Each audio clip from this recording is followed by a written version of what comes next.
Welcome to Built to Go, a van life podcast. I'm your host, Jeff Wagg, coming to you from the College of Curiosity. This time it's episode 178, and we're going to talk about the absolutely simplest way to get a solar-powered battery in your rig. Don't care if it's a big rig, small rig, fancy rig, or just your daily driver, this is easy. We're also going to talk about hooks and where you can put them and some strange places you can put them that'll help you out. And we're going to have a tale from the road involving pizza and Buddha. Did you know those things went together? They don't, but I'll tell you the story. Hello, everyone. Welcome back. Thanks so much for listening. I really appreciate you guys being here, and I also appreciate the support of three special people this week, Pat D., Joshua, and Kent. You guys have been incredibly generous. Thank you so much for helping to support the channel. There will be no podcast ads this week, and I really like being able to say that. If you would like to support this program, visit buymeacoffee.com/built-to-go. And if you'd like, you can get one of these Hook Waka Bang stickers, which comes with its own story. So thank you very much, and let's get going. All right, solar scares a lot of people. Solar gets complicated really quickly. If you're somebody who's like, I think I might like to try the van life, and, I've got this minivan, and I could, throw a mattress back there, but then what do I do about the battery and charging and all that? Solar seems to be what people do, and then you stumble across Will Prowse's channel, and you're like, I am completely overwhelmed by all of this stuff. Now, that's not a dig at Will Prowse. Will Prowse actually tries to simplify solar, but solar technically can get fairly complicated. The good news is that you, just somebody who's in their van and wants to have a fan and a way to charge their phone, you don't need to worry about all those details because there is a simple way for you to have a battery that is charged by solar in the back of any vehicle. So I'm going to give you all the things you need to pick up to do this, and it isn't going to cost all that much. We'll get into some details. But the first thing you're going to want to buy is a 100-watt rigid solar panel. You can get these from Amazon. They're typically under $100, and the reason I recommend these panels for this is that they are bulletproof. They're a meter a yard long and half a meter wide, and they're rigid. They're like a glass table. In fact, you can use them as a table if you want, although that might defeat the purpose of using them for solar.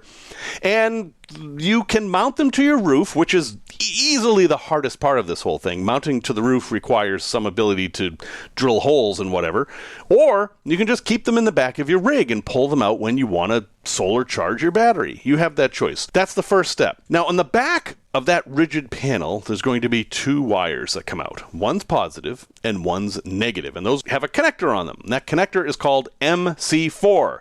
Uh-oh, we're getting technical here.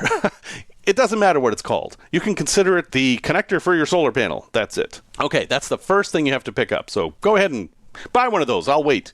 No, I won't. I'm sorry. I'm going to keep going. You can hit pause if you want. That'll work. The next thing you want to do is to get a all-in-one battery power unit that accepts solar input.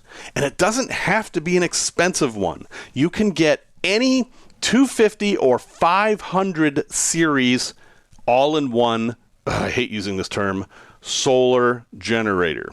It's neither solar nor a generator, but that's a rant for another time. I will have links to all this stuff in the show notes, of course, but the battery I've been using this way is an old Awanfi that I talked about in the show a couple years ago. I'm still using that thing, and I'm charging it with solar, and it works great. Now, what this all-in-one thing is going to do for you is solve a whole lot of wiring issues. You're going to have a little box, probably with a handle on it, and it is going to have a way to charge your phone. It's going to have even AC outlets, so you can plug in regular AC appliances as long as they're not too heavy. You're not going to be doing a hairdryer or a toaster. But a fan and a phone charger, yes, you can do those. It may have a light on it. You guys can pick whichever one you want. I mean, you can get a Jackery, or you can get an Awanfi, or I've got another one that's called a Wakami. I mean, there's dozens and dozens of these things. Just make sure it's lithium, and make sure that you can use it while it's being charged. The very, very cheap ones sometimes don't allow that. You can either use it or charge it, and that doesn't work. That's stupid. The first one I bought was like that, and it was garbage, so don't do that. There's one other step to this, and that is, how do you connect the solar panel to the battery unit? Well, they don't have the same connectors, and this is where people get stuck. You've got the MC4 connector on the solar panel, and then you've got usually either a barrel plug, which is the kind of connector that you would plug in the power from a PC to, usually. That's usually a barrel plug, not always. Or an Anderson plug, which is what my Awanfi has. But how do you get the MC4 into these? Well, the answer is you buy an adapter, and you can get these on Amazon. In my case, for my Awanfi, I bought an MC4 to Anderson adapter, and I can literally just plug the solar panel into this, and I'm done. And I can use it all day long, and in fact, I do. When I go down to my river property and just hang out and watch the birds all day, I'm next to an RV that has power, but I don't feel like running all those wires. So what I do is I just use my little portable battery, and then I have the solar panel that I pull out and charge it. And by the end of the day, even with me using the battery, it's usually fully charged. So that sounds pretty easy, doesn't it? You'll end up with two things. You've got your solar panel that'll have the wires and the adapter attached to it, and you've got the battery. And that's it. You didn't have to cut any wires. You didn't have to drill any holes. You didn't even have to understand how any of it worked.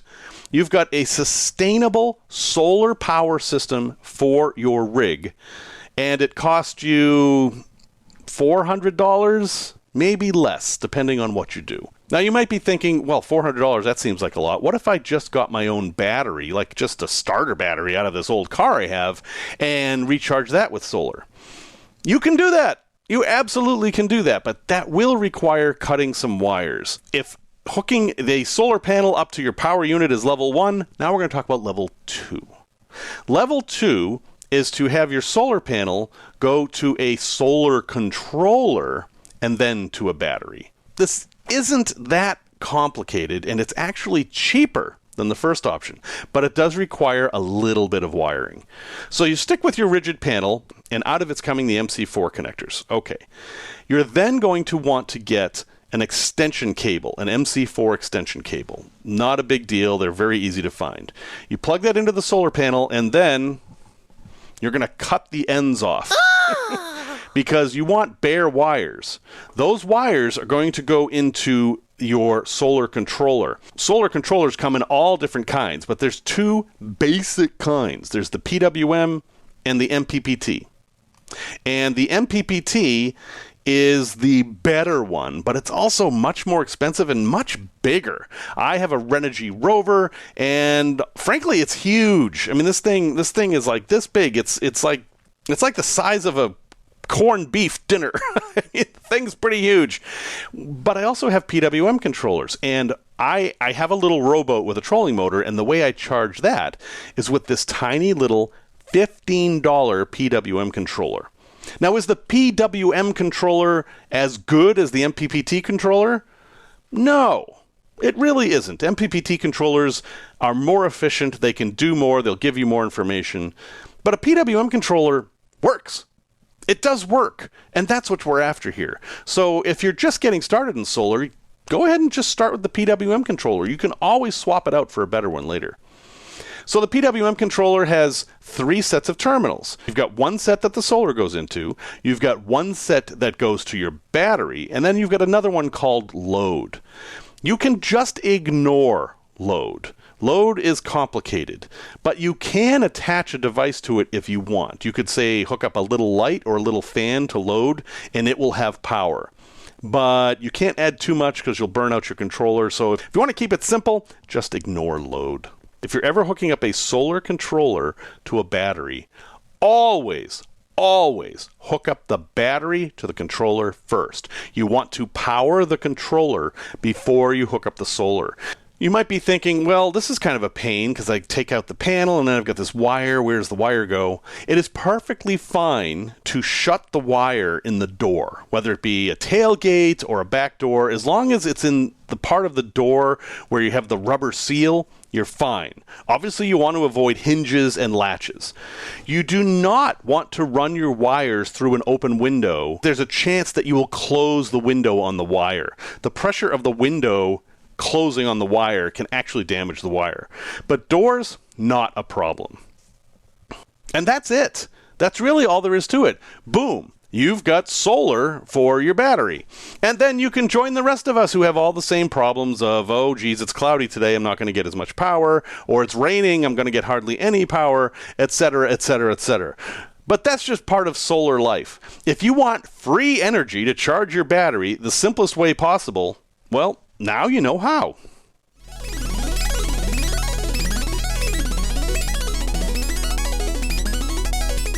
Tech Talk. Let's talk about hooks. Hooks. So I think hooks are great. In fact, my ambulance, after I was done building out the basics, the one thing I missed the most was hooks. It didn't come with any hooks. I don't know why ambulances don't tend to come with hooks. I suppose they're afraid that people will get hooked themselves on them or something. But hooks are great, and in my opinion, you should put hooks wherever you can. Because in the course of daily life in a van, you're always looking for a place to put something, whether it be a jacket or a bag or groceries or some bananas or a bag of onions or, whatever. There's endless uses for these. And you will find that the more hooks you have, the happier you will be. Or maybe that's just me. I've learned some tricks with hooks, and I thought I would share them with you. First thing is those command hooks, the ones that stick on and then you can pull them off. Eventually, they're going to let you down. They are not really designed for van life. They're not designed for the vibrations and the temperature differences. And you can put them in some places, and maybe they'll last for a while. Like under a sink, they're kind of okay.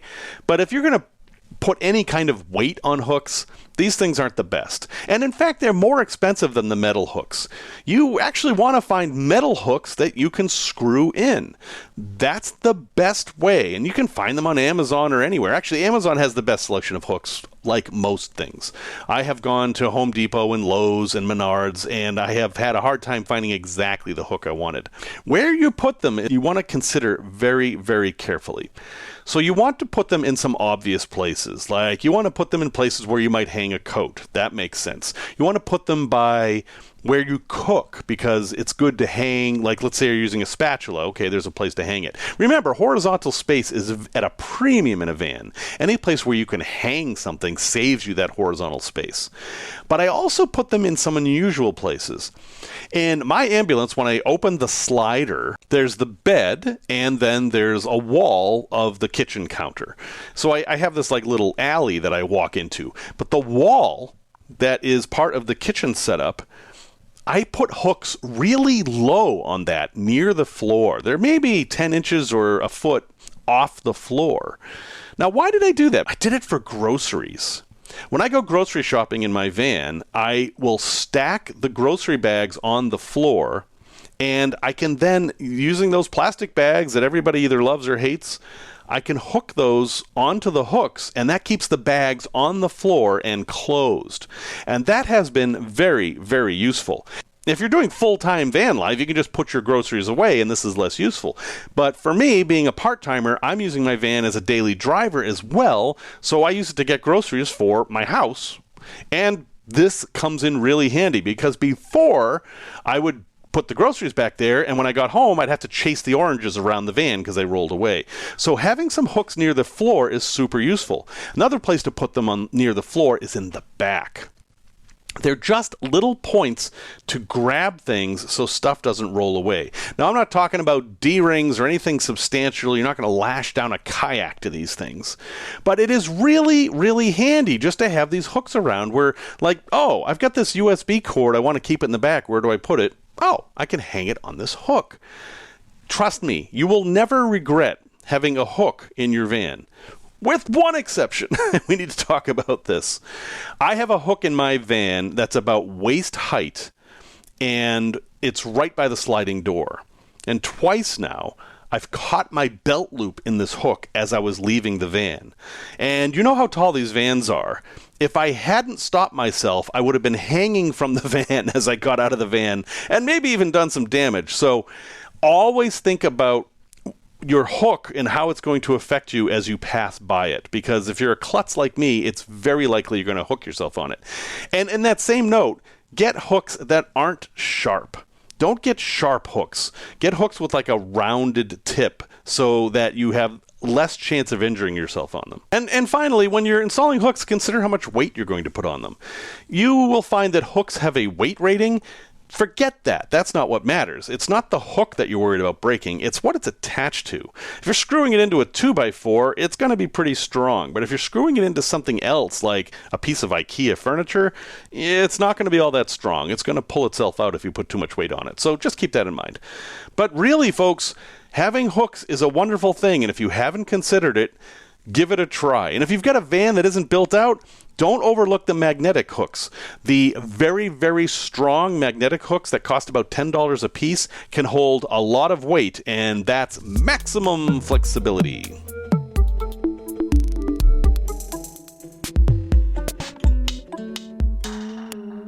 Tales from the road. One of my many jobs, and I've lost track, but it's been over 50 at this point, was to deliver pizza for Domino's. And this was way back in 1985, actually. It was Christmas break, 85, 86. I walked into Domino's and said, hey, I'm on Christmas break. I'm going to be here for a month, and I'd be happy to deliver some pizzas for you. And they handed me a Domino's coat and a pizza and said, off you go. So, hey, it was an easy way to make some money, although, boy, delivering pizza beats the crap out of your car. I'm pretty sure doing that actually cost me a clutch, which wasn't really worth it. I was delivering pizza in Salem, Massachusetts, which is an interesting place at the most boring of times, and I've told a story before about the Friday night pizza delivery woman. But the call came in, and it was an address I didn't recognize. It was a weird address, like it was in a part of town where there weren't any houses. And I looked at the map, because again, this is 1985, there's no GPS, we did everything by map and memory. And I noticed that this is next to a power station. So there's a coal-burning power station in Salem. It's down by Salem Willows, if you're familiar with Salem. There's actually a lot of history down there, but I had never delivered a pizza to a power plant before. And I thought, oh, well, so some guys are working late and they want a pizza, and like, okay, I can do this. So I grabbed the pizza, and I think it was just a plain large pepperoni pizza. It was nothing fancy. And I head down to what's called Salem Neck. That's where the power plant is. And I get to the gate. The guy at the gate is like, nobody at the power plant ordered a pizza. And I was like, well, this is the address, and it's not for you. I thought maybe it's for the security guard. And he said, no, not for me. And then he looked over and he said, oh, I know who it's for. Look, I'm going to have to escort you. Is it okay if I get in your car? And so the security guard got in my car, a 1980 Datsun 510, and told me, head down this road. Now, okay, I don't know what's going on. This is an awful lot of work for a single pizza, but I've never been here before, and it's kind of interesting driving around these industrial places. And as we're driving, he notices that I have a Buddha on my dashboard. This is one of those little brass tourist Buddhas, you know, and it was just sitting on my dashboard. It had been for years, and he said, you don't believe in that stuff, do you? And I was like, well, I mean, I like some of the tenets of Buddhism. This was kind of like a mascot. It was kind of made me be a little bit more Zen from time to time. And you know, I was a young kid, maybe. I was 19. I don't know how young that makes me, but he kind of looked at me with derision, like, well, don't get led astray by that stuff. And I'm thinking to myself, I probably know more about this stuff than you do. So, you know, just because you're old doesn't mean you should lecture me on this. But anyway, whatever. I'm not there to cause problems. I'm there to deliver a pizza. And so we drive down, and then I realize we're right next to the ocean. We're on a dock. And docked at this dock is a cargo ship filled with coal. And he has us pull up right next to the ship. So I'm actually parked on the pier right next to this ship. And there's this little door open with a gangplank. And as soon as we pull up, like 4 heads poke out of the door. And then they all come running down the gangplank to my car because they're so excited to have a pizza. I don't know how long they've been stuck on the ship, but it turns out they were a Canadian ship that was bringing coal to Salem, Massachusetts. I don't quite understand the logistics of that, or maybe it was an American ship with a Canadian crew. I I don't know.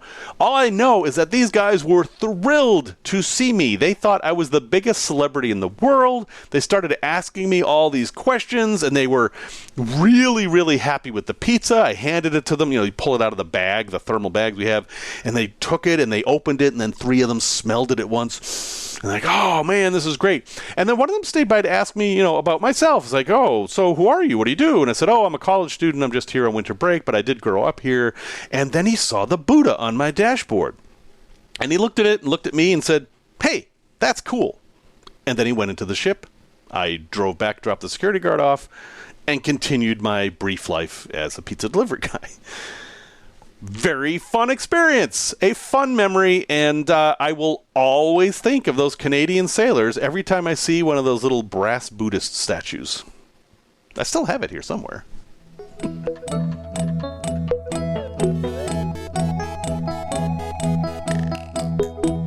Product review. I know, so many of you absolutely hate anything that says Keurig. They're wasteful, they produce these plastic pods that destroy the world, they taste terrible, whatever. I get it.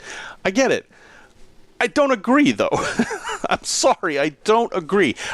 And full disclosure, I used to live next door to the guy that kind of owned the company that made these. Green Mountain Coffee Roasters. I live next door to the owner of Green Mountain Coffee Roasters from Vermont. The green, crunchy granola, eco-friendly place. They're the ones who started Keurig. Anyway, I understand your complaints about them. However, you can now buy compostable pods, or you can just buy a reusable basket and put your own coffee in it.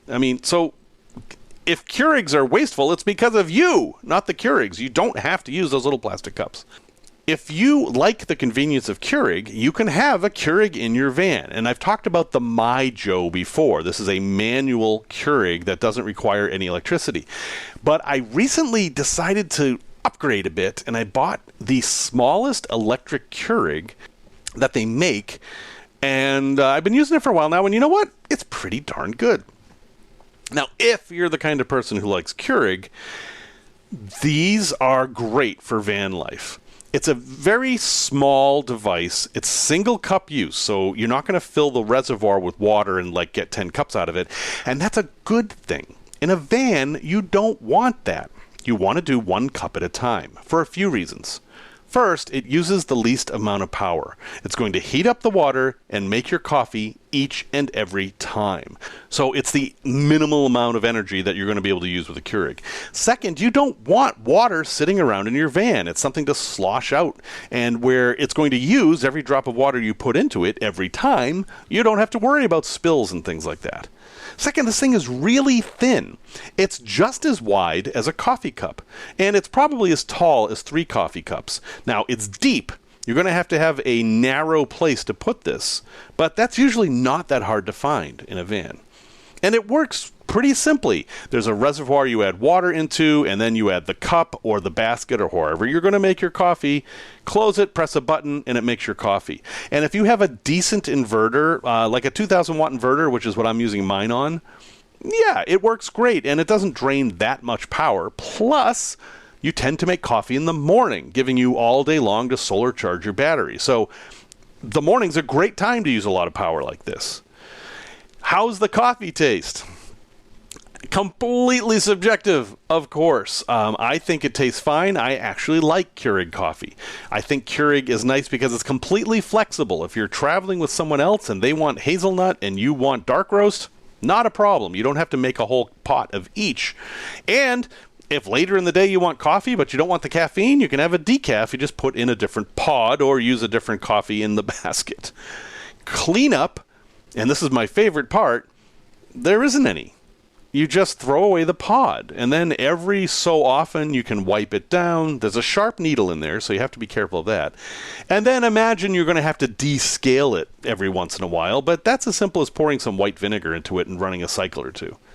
So if you're a Keurig person, these single-use Keurig machines, which come in really pretty colors, by the way, mine is bright red, Totally works. It totally works. If you have a decent size battery to power it, or you have shore power. Of course, you can do whatever you want with shore power. Now, right now on Amazon, there's $66.27. It is absolutely not the cheapest way to make coffee in your van, but it's one of the most convenient and flexible. And if it's your thing, well, hey, give it a shot. I think it works great. There's one caveat with this thing, though. You cannot let it freeze. Don't let it freeze. If you have it permanently installed and you're going to use the van in cold weather, you're going to have to winterize it, and you would do that by pouring RV antifreeze into it and making a cup of RV antifreeze coffee and then letting it sit. The good news about that is that you can easily run a couple cycles of fresh water through and then use it for a weekend of skiing or whatever, and then antifreeze it again at the end, and you're fine. But you do have to do that because there's always going to be a little bit of water in there, and if it freezes, it's going to ruin it. So anyway, you choose how you want to make your coffee, but this is another option.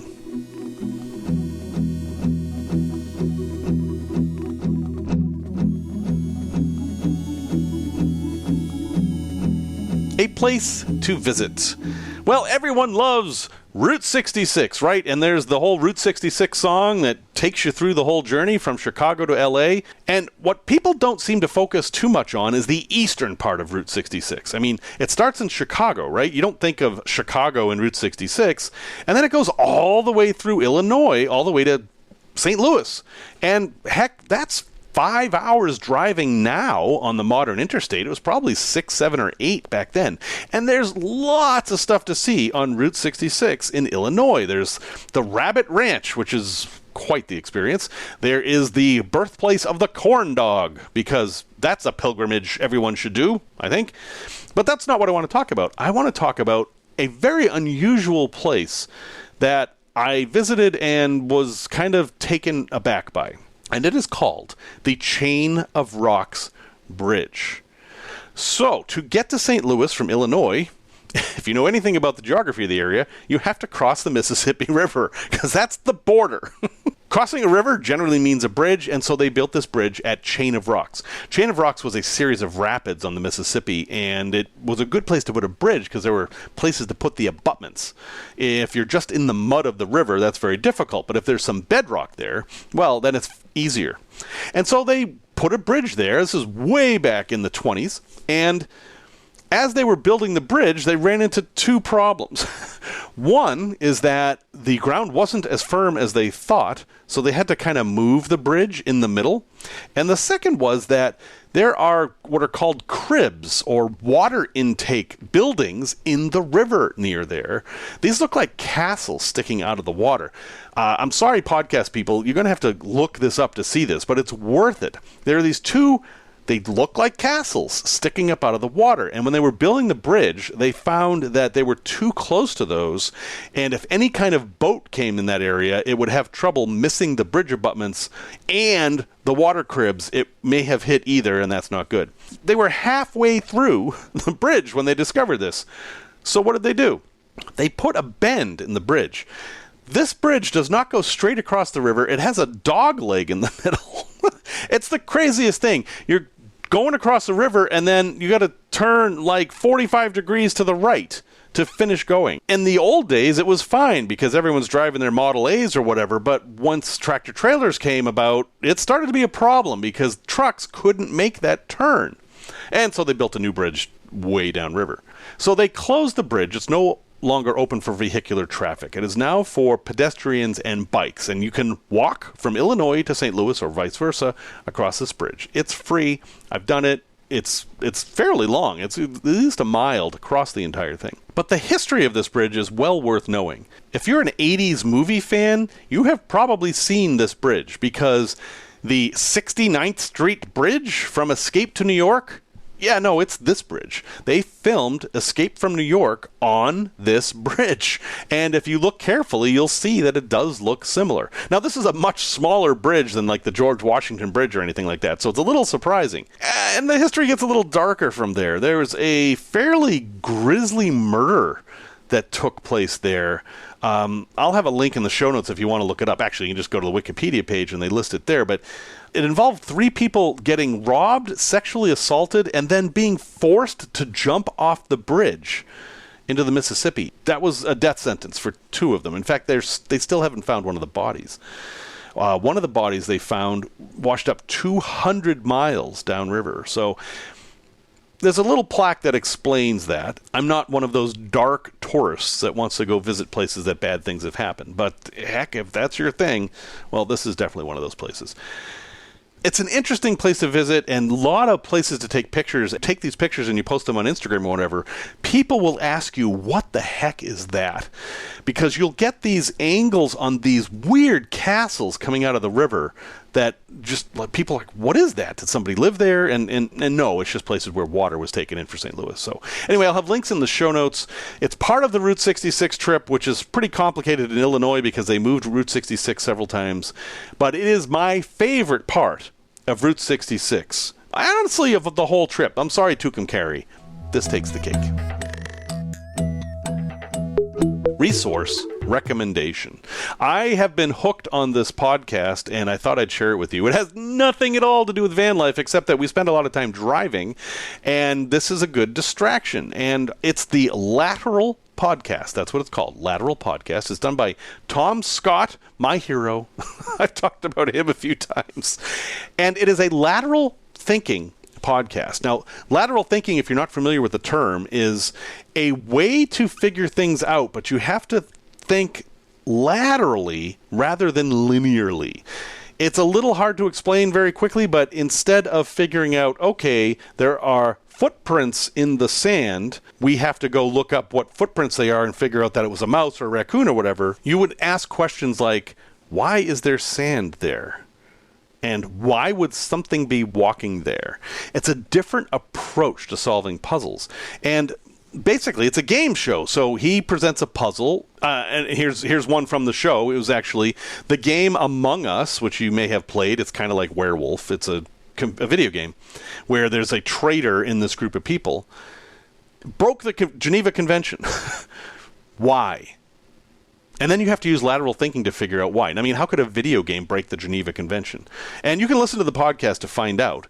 But the panelists, his guest panelists, have to figure it out by asking the right questions. And it ends up being a little bit like 20 questions. They can ask yes-no questions, but you'll see. Anyway, it's very entertaining. Each episode's 45 minutes long, and I have found that it makes time fly while I'm driving, and I thought you might like it too. So that is the Lateral Podcast by Tom Scott, available wherever your favorite podcasts are found.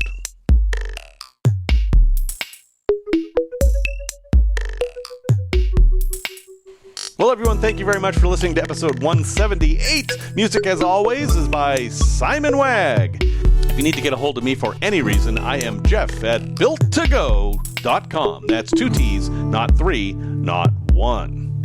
And because it's so hot, I thought we'd have a quote today from Pat Conroy, who said, "Walking the streets of Charleston in the late afternoons of August was like walking through gauze or inhaling damaged silk."